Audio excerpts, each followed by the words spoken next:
Oi, gente, coração para todos. Um beijo grande. Bom, gente, eu queria conversar com vocês sobre duas questões, certo? A primeira é sobre atividade de redação. Foi a primeira atividade que eu passei para vocês, certo? Eu anotei aqui algumas coisas que eu queria conversar, certo? Primeira coisa, quando a gente vai fazer a redação, a gente tem que entender o tema da redação, certo? Então, muita gente fugiu ao tema. Então, se fosse no caso, fosse uma redação do Enem, vocês tirariam nota zero, né? Porque vocês não responderam ao tema proposto. Por exemplo, eu botei o tema sobre as lições que essa pandemia deixava, não é isso? Então, a maioria das pessoas falou sobre o coronavírus, só sobre isso. Então, o tema da redação não foi esse, né? Então, tem que ver isso bem direitinho, que isso é muito importante, certo? A maioria das pessoas também apresentaram corretamente os parágrafos, alinhados, né? Estavam bem feitos, certo? Agora, tem uns parágrafos que ficaram muito longos. Não tem necessidade de ficar tão longo assim. Você pode, né, dar um ponto e abrir um novo parágrafo, certo? Outra coisa, a questão da ortografia, né? Tem pessoas que não escreveram palavras corretamente, certo? Pela norma padrão da nossa língua. Então, veja, se você está em dúvida, né, a questão da ortografia, o que é que você vai fazer? Você vai consultar, certo? Você não vai deixar assim mesmo, não. Você está com possibilidades aí de consultar, fazer suas pesquisas, certo? Outra coisa não se deve copiar de jeito nenhum trechos do texto motivador, né? Então, tem gente que está copiando exatamente como está no texto motivador. Então, veja, essas linhas que foram copiadas na redação do Enem, elas não são consideradas, certo? Então, você pode, aquilo é para dar um norte a você entender melhor o tema. Então, você escreve com suas palavras, certo? O que mais que eu anotei aqui? Outra coisa, minha gente, tem gente que copiou texto da internet, certo? E eu fiquei muito triste, porque vocês estão tendo a oportunidade de desenvolver, certo? Como é que vocês vão copiar da internet? Quando vocês chegarem na redação do Enem, vocês vão copiar da internet. Vocês estão enganando a si mesmo, certo? Então não façam isso, pelo amor de Deus, né? Só revisando, a gente quando vai fazer uma redação, a gente tem uma sequência, né, que deve ser usada, certo? Então, o primeiro parágrafo na redação, a gente vai apresentar o quê? Vai ser a nossa introdução, e nessa introdução a gente vai apresentar a tese, nossa tese sobre o tema. O que é tese? É seu ponto de vista sobre aquele tema, certo? Esse parágrafo não é grande, normalmente é um parágrafo pequeno, certo? E é claro que você não vai falar na minha opinião, eu acho que, porque nesse gênero de texto, que é o texto dissertativo argumentativo, a gente não pode falar na primeira pessoa. Eu acho, eu penso. Pode em outros gêneros de texto, tipo artigo de opinião, tal, mas nesse não. Porque esse é um texto que você tenta convencer o leitor de que sua tese é verdadeira, certo?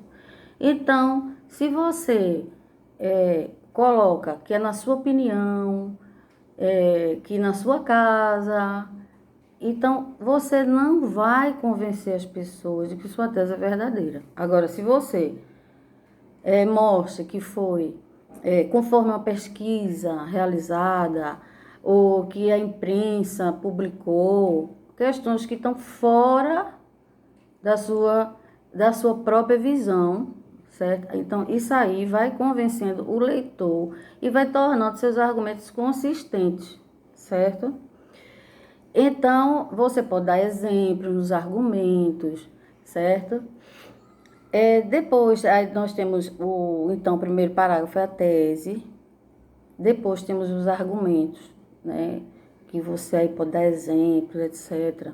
É muito importante essa parte da redação. E depois nós temos a conclusão, né? Então, você vai dar uma apanhada de tudo que você disse e o Enem, ele pede que você mostre uma proposta de solução para aquele tema, certo? Na verdade, minha gente, se a gente prestar atenção, a gente já usa essa sequência no nosso dia a dia, certo? Por exemplo, né? Vamos supor, vai ter uma festa na casa de Zezinho.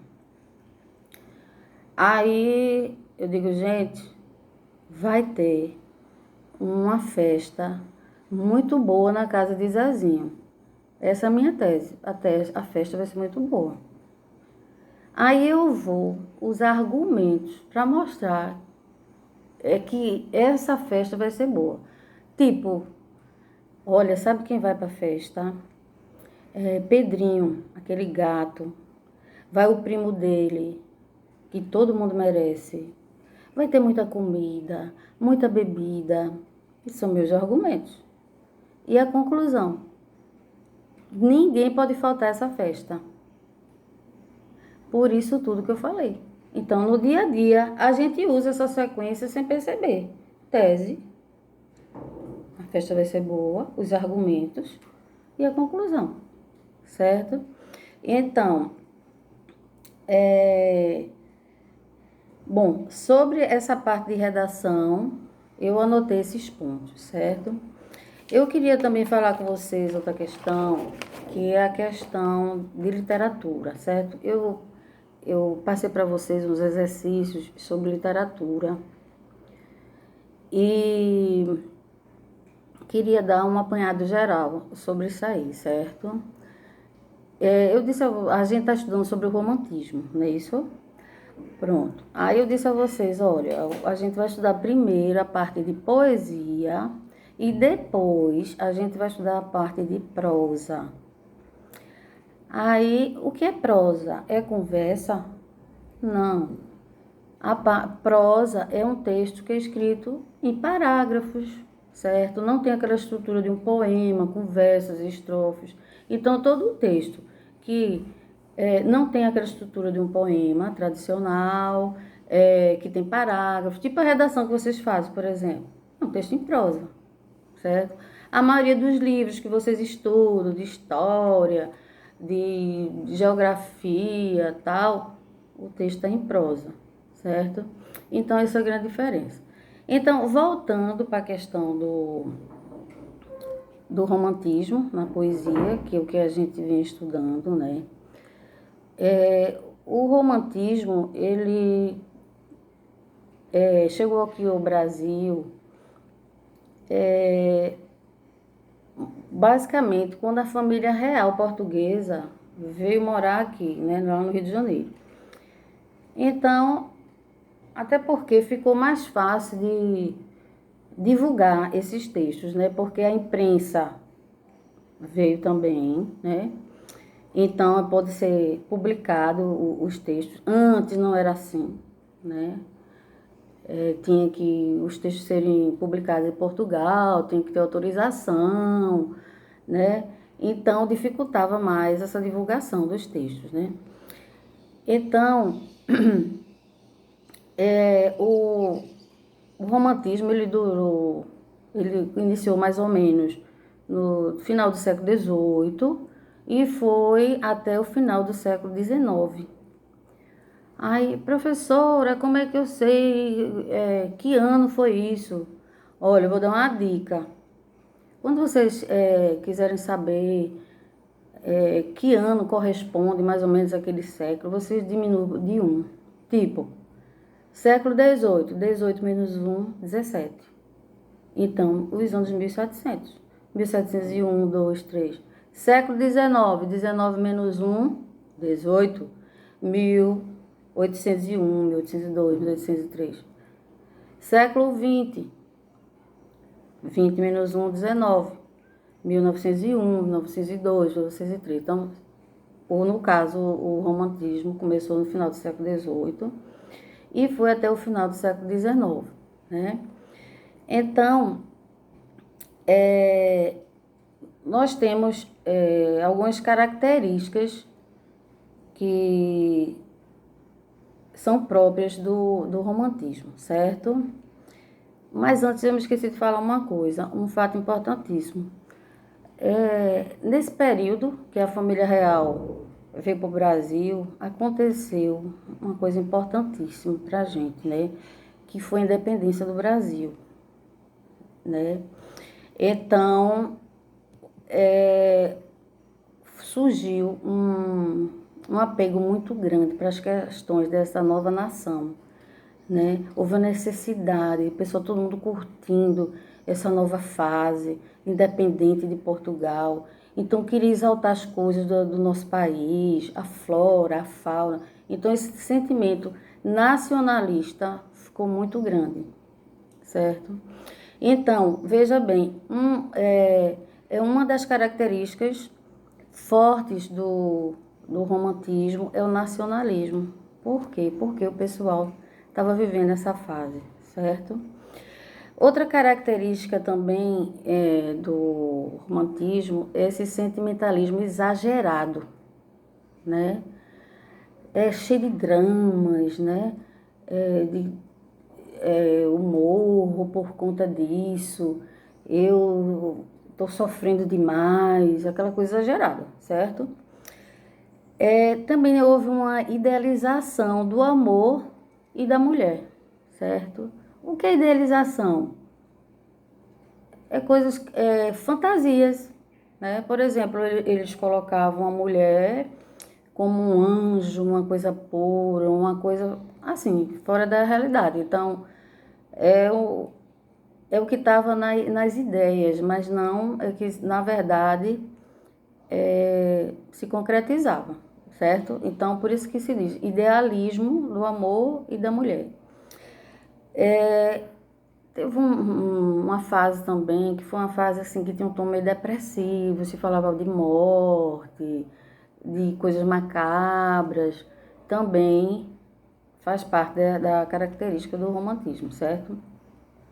Agora, esse romantismo na poesia, ele é dividido normalmente em três fases, que a gente chama de três gerações, né? A primeira geração, que a característica maior, que foi a primeira, é qual? Nacionalismo, né? Então, foi uma característica forte e foi escolhida até como um símbolo representante da nossa nação, o índio, né? Foi o símbolo maior que eles usaram nessa primeira fase. Então, a gente viu, por exemplo, Gonçalves Dias, né, que é o grande destaque dessa primeira fase. Tem um poema muito famoso que a gente já viu, não sei se vocês estão lembrados, que era a Canção do Exílio, né? Ele estava em Portugal e fez esse poema, Canção do Exílio. Minha terra tem palmeiras, onde canta o sabiá. As aves que aqui gorjeiam, não gorjeiam como lá. Estão lembrados? Então, ele mostrou, comparando as coisas que tinha em Portugal com as coisas que tinha aqui no Brasil, né? Então, o grande destaque dessa primeira geração é Gonçalves Dias. Embora o romantismo não é não foi Gonçalves Dias que, na verdade, deu início esse romantismo aqui no Brasil, né?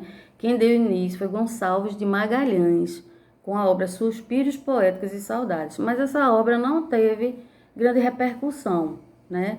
A que realmente teve grande repercussão foram as obras de Gonçalves Dias, né? Depois a gente tem a segunda fase, a segunda geração da poesia romântica, né? Que o grande destaque foi Álvares de Azevedo, né? Aqueles poemas bem dramáticos, né? Bem exagerados, né? E, e também, assim, né? Essa fase teve grande influência de uma obra chamada Os Sofrimentos do Jovem Verde, que é do autor chamado Goethe. Então, essa obra na Europa, ela fez o maior sucesso, né? E ela influenciou jovens de todo mundo. Então, nessa obra, você vê aquela questão do morrer por amor, entendeu? Que até hoje, que não é coisa das antigas não, né? Porque até hoje a gente vê isso acontecer, né? As pessoas matarem e morrer por um grande amor. Então, essa obra, Os Sofrimentos do Jovem Werther, ela influenciou muito os jovens daquela época, né? Então, todos os jovens, eu soube até que teve muito suicídio, né? Porque o personagem, ele termina se suicidando, né? Porque não conseguia esse amor que ele tanto desejava. E teve uma influência muito grande em todo, não só na Europa, como aqui no Brasil também, né? E a terceira geração, a terceira fase, já mudou um pouco, né? Então, a terceira fase já é mais voltada para questões mais políticas e sociais, né? Quem era o grande destaque? Castro Alves, né? Aquela denúncia toda que ele fez do navio negreiro, né? Sobre o quão eram maltratados os escravos, né? Quando vinham nos navios aqui para o Brasil. E então era isso. Então, em resumo, nós temos na poesia três gerações, né? A primeira geração, mais nacionalista, indianista. A segunda geração, que é conhecida como mal do século, como eu expliquei para vocês, porque era uma geração que exagerava seus sentimentos, né? E a terceira geração, que também é chamada de condoreira, né? Essa geração, por que se chamava de condoreira? Porque condor era um pássaro que voava muito alto. Então, essa terceira geração se comparava a esse pássaro porque voava muito alto e teria uma visão mais ampla das coisas, certo? Abordando as questões políticas e sociais, né? Então, veja, eu deixei um exercício para vocês fazerem. Então, eu estou dando essa revisãozinha rápida, mas vocês têm que procurar fazer pesquisas. Vocês não podem se deter só o que a gente vê como professor, certo?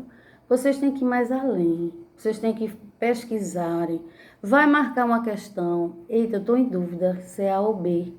Se você está em dúvida, é porque o conteúdo não está claro para você.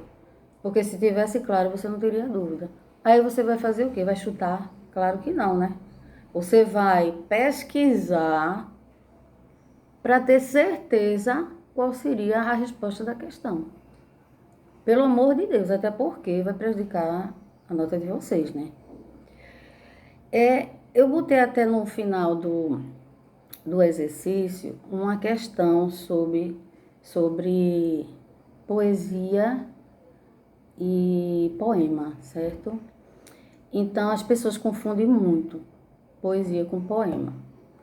Veja bem, a poesia é um conceito mais amplo, certo? A poesia é a emoção, os sentimentos que a gente tem quando vê qualquer manifestação artística. A poesia não está só na literatura. É claro que num poema, com certeza tem muita poesia. Mas a gente pode ver poesia na dança, numa tela, certo? Na escultura. Isso tudo pode ter poesia. Até no texto, um romance. É um romance, mas tem poesia? Tem.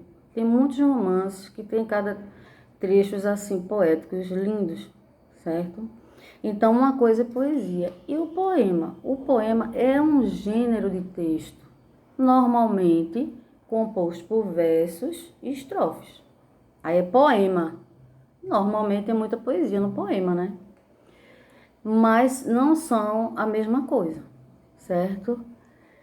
Bom, gente, eu queria, o que eu anotei aqui, que a gente poderia conversar mais, questões que eu achei mais relevante, mas assim, não fique só presos ao que o professor está falando, né? Vocês têm que pesquisar também, certo?